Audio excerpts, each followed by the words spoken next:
Well, hello, and welcome to today's segment. Thank you so much for joining my segment of Leading with Love COVID-19 Mini Series, Maximizing the Heart of Our Communities, is sponsored by the Global Institute for Coaches and Entrepreneurs. And you can find out more information about the Institute by visiting www.globalcoachentrepreneur.org. That's www.globalcoachentrepreneur.org.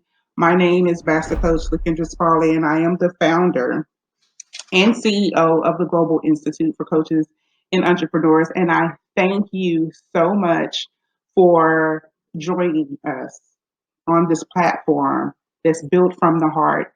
And this week, you have heard from five of our beautiful coaches and master coaches who have dedicated their time to just to come to share their hearts with you.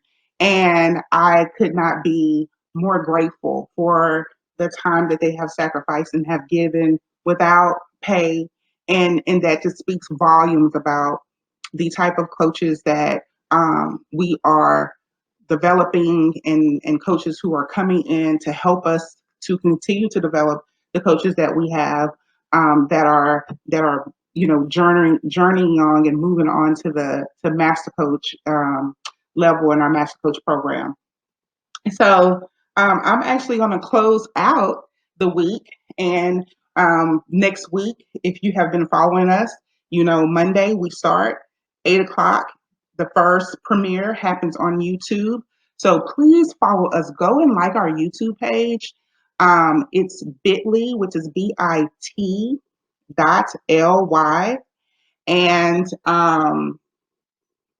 we lead with love is our link to get to our YouTube channel. So we lead with love, and follow us there, because 8 o'clock starting next week, we will premiere episode 2, and it will go in the flow just as you saw this week. So Monday will be Master Coach Janetta Collier. Tuesday would be Coach Michelle. Wednesday would be Coach Chanel. Thursday would be Dr. Coach Heather, and Friday will be Master Coach A, our global partner there in the Philippines. And then today, which is Saturday, I will come back on. And so each one of us will come with 3 episodes. And this concludes after me. This concludes the first episode, and I'm just so super stoked about it.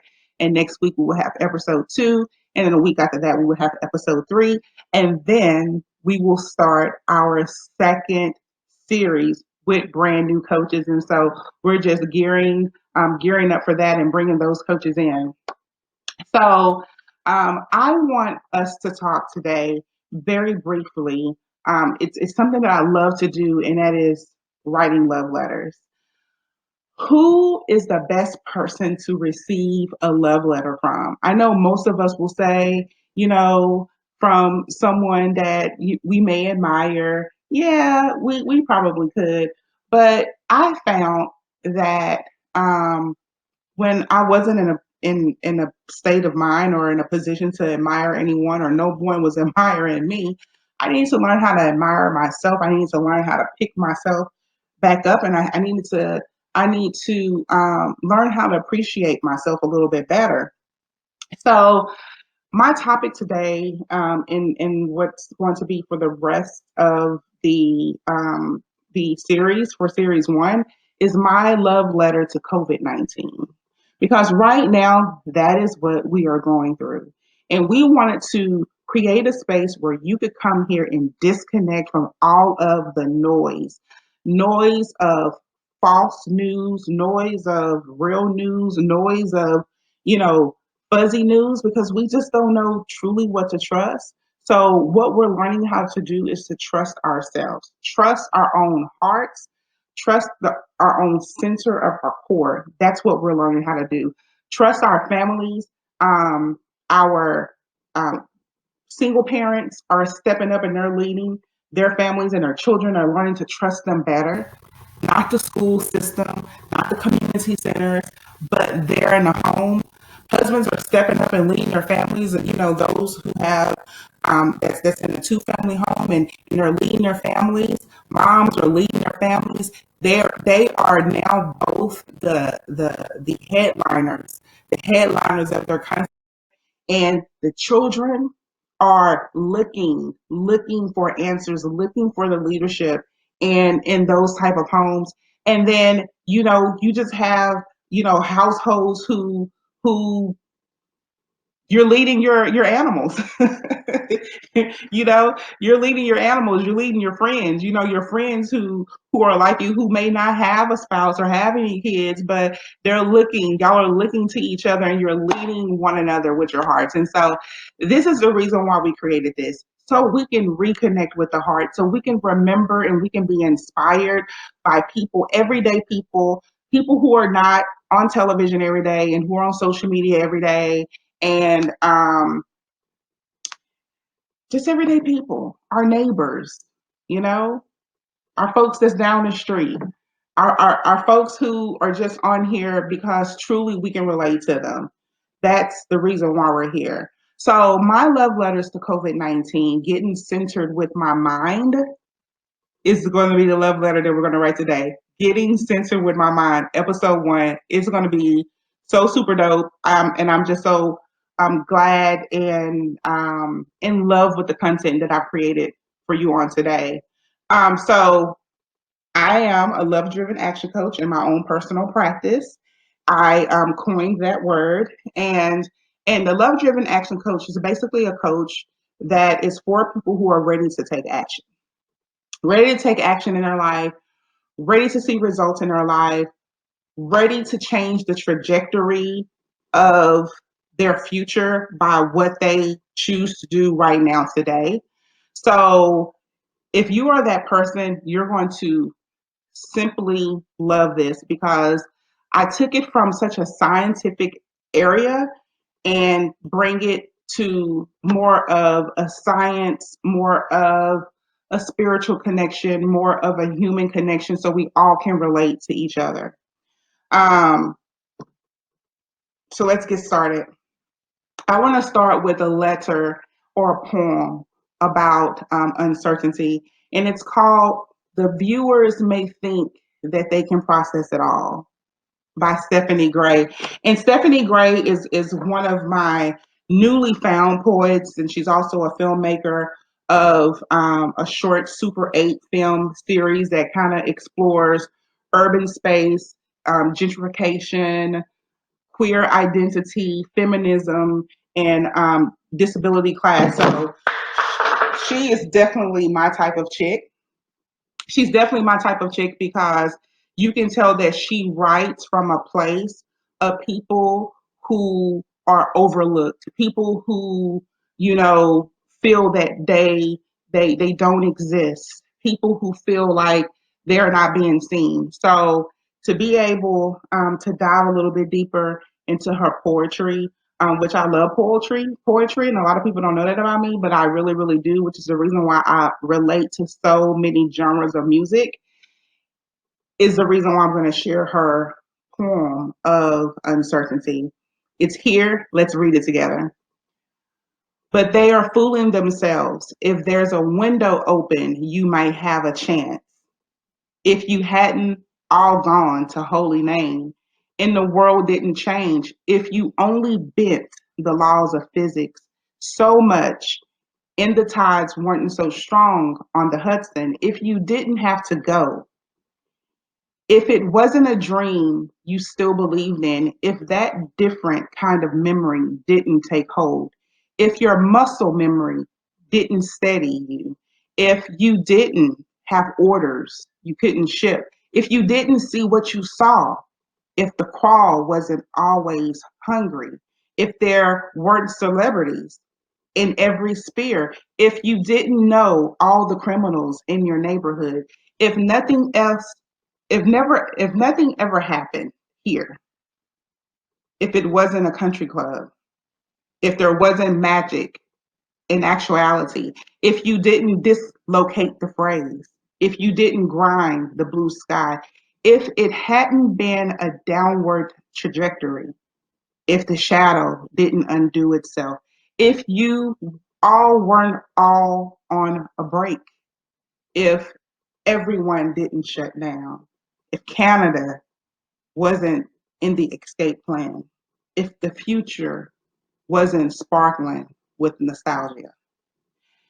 That is such a beautiful poem written in so many different um, so many different spaces of time, of history, of culture, of language, and you can tell that it's a tribute to so many different uncertainties that has happened throughout the world and places that we go to, like the Holy Name. Like right now, people are going to the Holy Name because of uncertainty.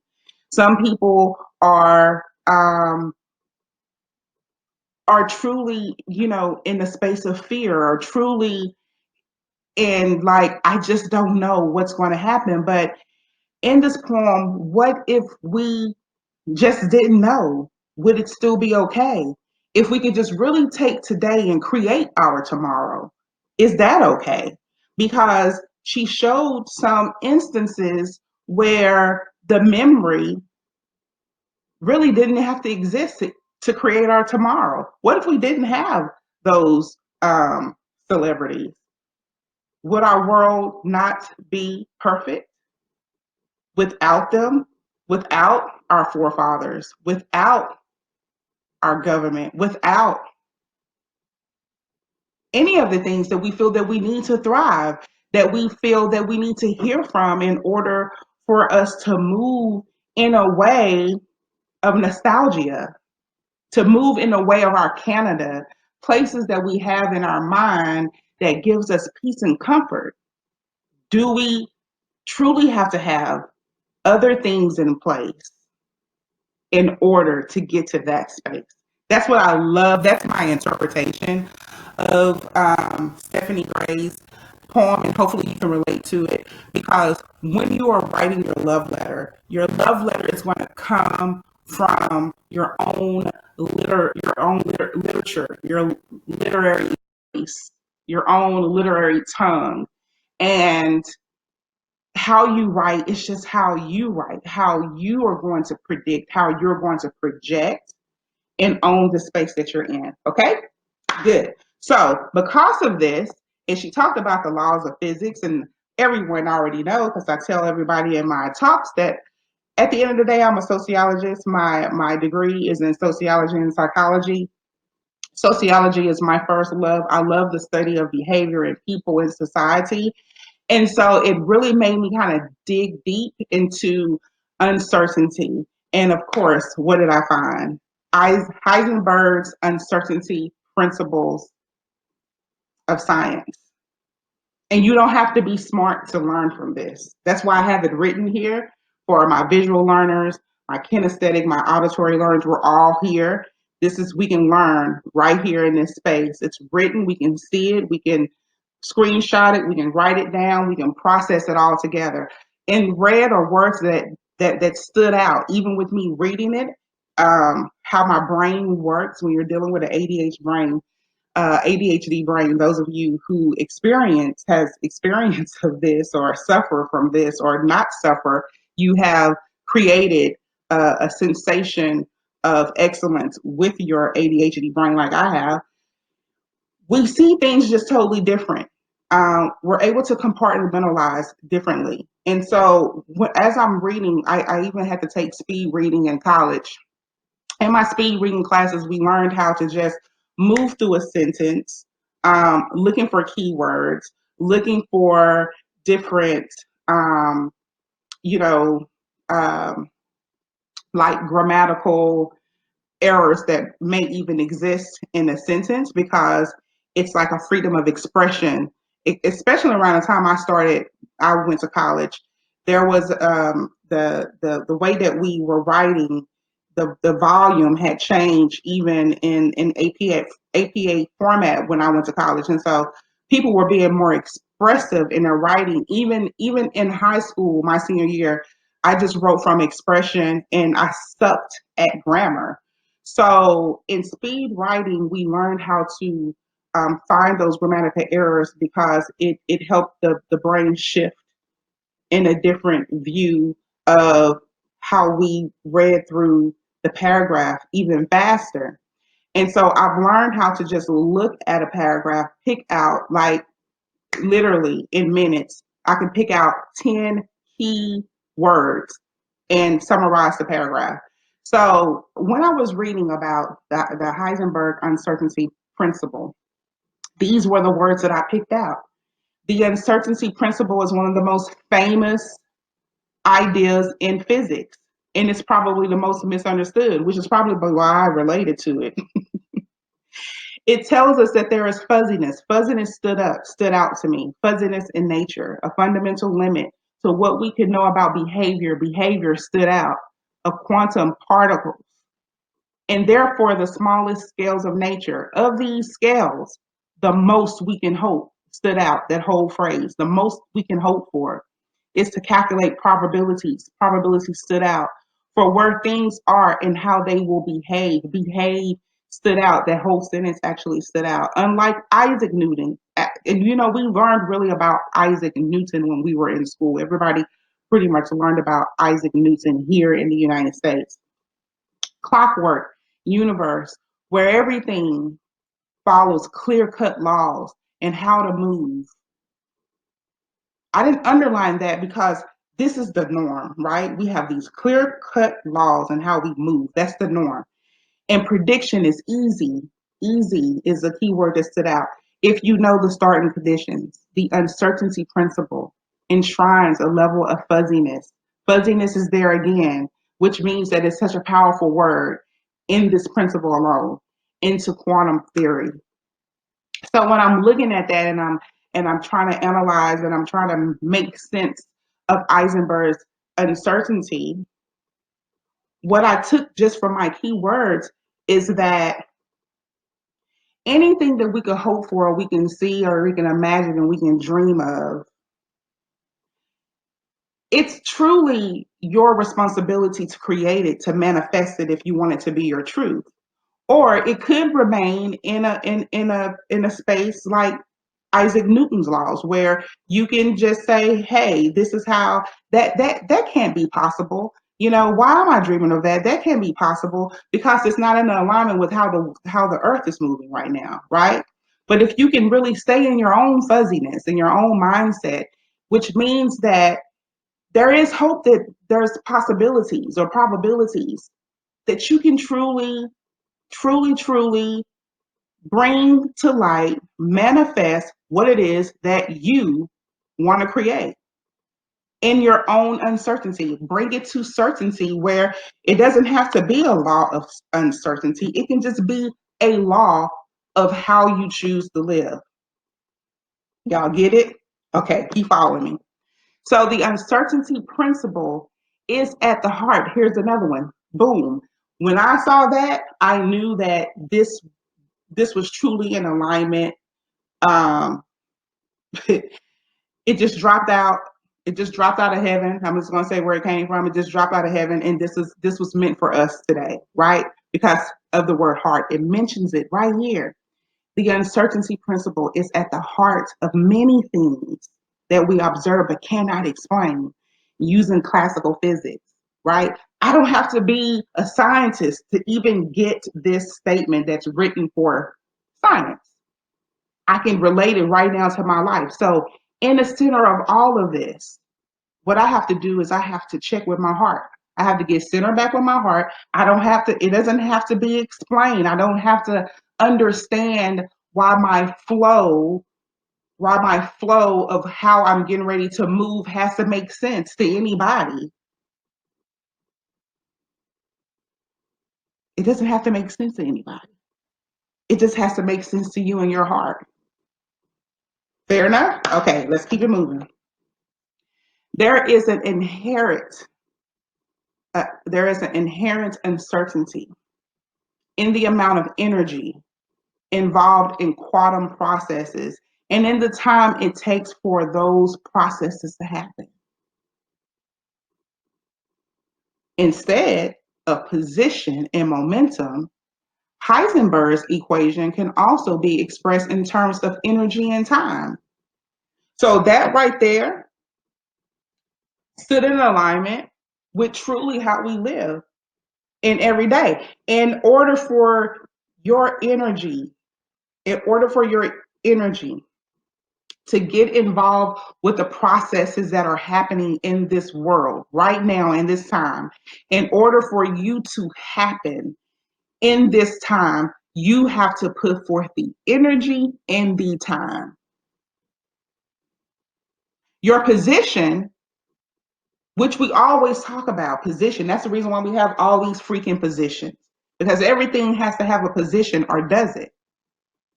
So if we combine them all together, we combine position, momentum, energy, and time. If we put all those words together and applied it or adapted it to our everyday flow, we may get some shit done. We may be able to show up during this process. But a lot of us are still not being seen. And it's not because we're, working behind closed doors. It's because we're really not doing anything. There's no energy being used. There's no time being intentionally used. You're not positioning yourself on any level. You're just there. You're just like a human blah. Like, I don't even know the word for it, just a blah. So there's no momentum for you. No momentum is happening for you, which then puts you in a funky mood. Do you see? This is how I work. It puts you in a funky mood, and you wonder why your anxiety is up and why you're feeling depressed and why you're feeling down, because you're not putting in energy nor time to create your position so you can move with momentum. The words are there. Sometimes things are written and it can be written so complicated, right? Like, why you got to be all intelligent? Why you got to use all those intelligent words? That's why you can dissect any literature and make it make sense for you, just like I did here. You got to move. You got to create the energy and the time. You got to position yourself where you want to be now, because your uncertainty is, we're not going to even worry about it. We can be certain of right now and today, and how we move and produce today in energy and time will create our momentum for tomorrow. Okay? All right. So uncertainty, then this is key right here. When I did all my research, I probably read 5 or 6 different articles and paragraphs, and just gathered information. This was like the sum of most of all of the literature that I read. Uncertainty then is nothing to worry about. And that's all that stood out. Uncertainty then is nothing to worry about in quantum physics. And in fact, it wouldn't be here if this principle didn't exist. Those are the words that stood out. So my keywords, I wrote them down for you. This is how I used to learn. So those of you who are teaching your kids at home and they suffer from ADHD and ADD and anxiety, and they're having to read those long comprehension, write those long comprehensions and read those long articles and stuff, have them dissect it. Have them pick out keywords that they see, and they can pretty much summarize, right? With your help, they can pretty much summarize and generalize what the whole article is about and what they should be writing about. I just helped one of my clients do that on Thursday. So my keywords that stood out: fuzziness, behavior, heart, possibilities, exist, energy, time, position, momentum, cannot explain, easy, and probabilities, nothing to worry about. I can end it just right there. Uncertainty is nothing that we should be worried about. Uncertainty is a time where fuzziness is happening. Fuzziness is happening even in our current, even in our current state of being. No one is understanding. The government, nobody is. So right now, all of what we thought we knew is fuzzy right now. And when fuzziness is there, behavior changes. When behavior changes, new possibilities happen. Things that once existed no longer will exist. Energy will reinvent itself. Time, time will reinvent itself. The position that you played 2 months ago, you will no longer play it. Your momentum will be totally different as you move forward. You don't have to be able to explain it. Just keep it easy in your mind. And whatever the probabilities that you have in your head, make sure that you are creating in the space, using your energy, using your time, using your purpose to create the probability of what you want to see in this time of uncertainty. That makes it all just like worthwhile. And there's nothing to worry about at all. Y'all get it? Okay, so let's put the mind to rest. Let's put the mind of uncertainty to rest. Hopefully, just giving it to you from a scientific perspective has helped you to breathe a little bit deeper. Like, damn, Master Coach, that kind of made sense. And I want us to spend time and I want us to write a love letter to our mind. So this is my love letter. I wanted to share it with you, and then I want you to write your own, and I want you to share it with me, okay? So, dear mind, this is a love note to you. I want you to know that regardless of what comes our way today, you are spectacular and nothing compares to your creation. When God made us, He was pleased. The angels of heaven rejoiced. The harp played because you were created something special. Be your best today. Uncertainty is like the poem of Stephanie Gray, who depicts different cultures, languages, times in history where things seemed fuzzy if one thing did not exist without the other or just never existed. But you do exist, my mind. We exist. And what we choose to internalize and embrace will become a part of our solid history or distorted history. We don't have to be a prediction or a statistic in this time of uncertainty.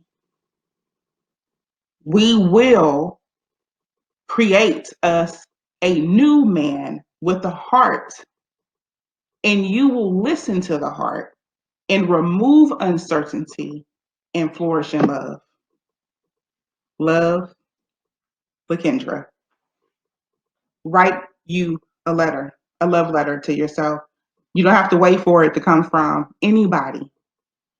And me reading that to myself has already changed the trajectory of my own energy that happens up here. Because my mind is like, wow, that was for me.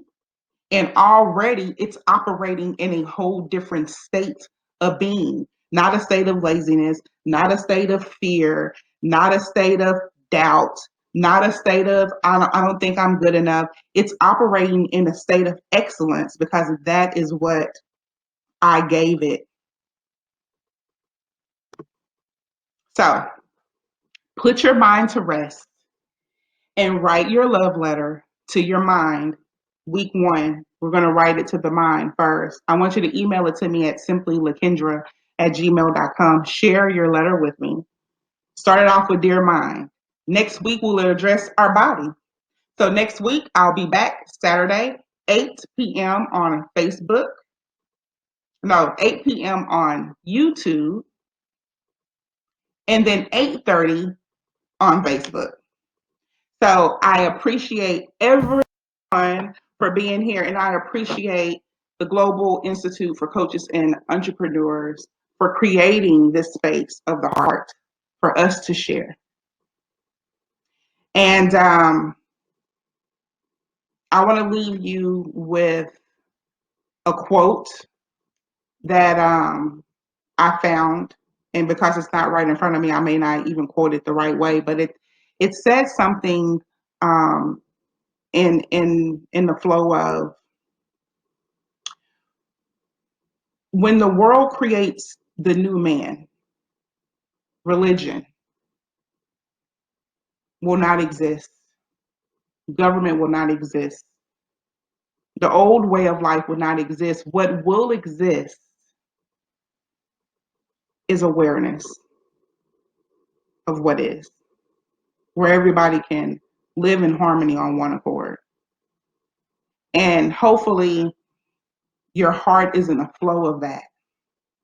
That if you felt that you truly didn't fit in, that in the new world that it's creating right now, you will find your place. So until next week, we will be back Monday with Master Coach Janetta Collier as she dives deeper into her topic. Find it on our Facebook page. They're all saved. You can get caught up. You can binge watch Netflix like we did. Me and my husband did on yesterday. You can binge watch and watch the series of Leading with Love COVID-19 Mini Series, maximizing the hearts of our communities. Bye for now.